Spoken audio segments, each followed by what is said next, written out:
Eu estou preparando aqui um vídeo de primeiras impressões desse monitor que acabou de chegar para mim. Esse aqui é o LG Ultra Gear G6, é aquele modelo ali, ó. Pessoal, é o seguinte, eu vou mostrar aqui para vocês um vídeo bem rápido, lado a lado, ó. Aquela tela da esquerda ali, meu monitor principal hoje é 32 polegadas e esse aqui é 34. Eu não configurei nada, do jeito que chegou esse monitor, eu liguei ele aqui, ó, deu essa imagem aí, vou configurar ainda as cores dele, tá? Mas eu gostei muito aqui da aparência do monitor. E uma coisa, pessoal, um detalhe. Essa base aqui, ó, eu achei espetacular. Ela é o mesmo modelo que vem naquele monitor ali que custa R$ 6.000. Essa tela aqui é uma tela OLED 4K, um monitor muito superior, logicamente, né? Mas a base que vem nele ali, ó, é a mesma que tem nesse monitor. Olha que legal, um ponto positivo aqui, né?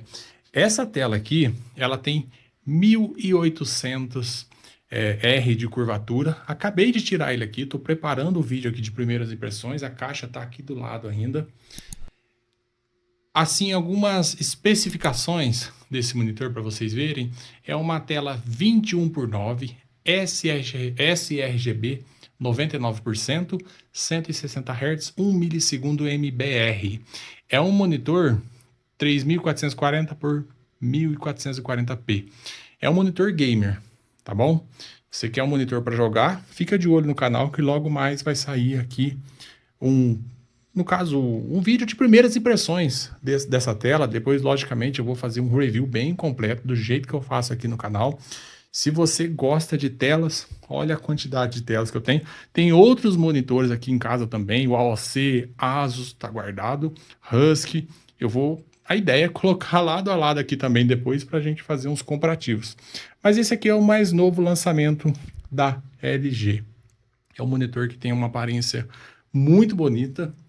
Inclusive, muita gente olha ele nessa base aqui, acha que é um monitor OLED. Parece que assim o modelo de construção dele ficou assim bem legal. Eu gostei, né? Porque aquele outro ali que é OLED usa a mesma base que vem nesse aqui.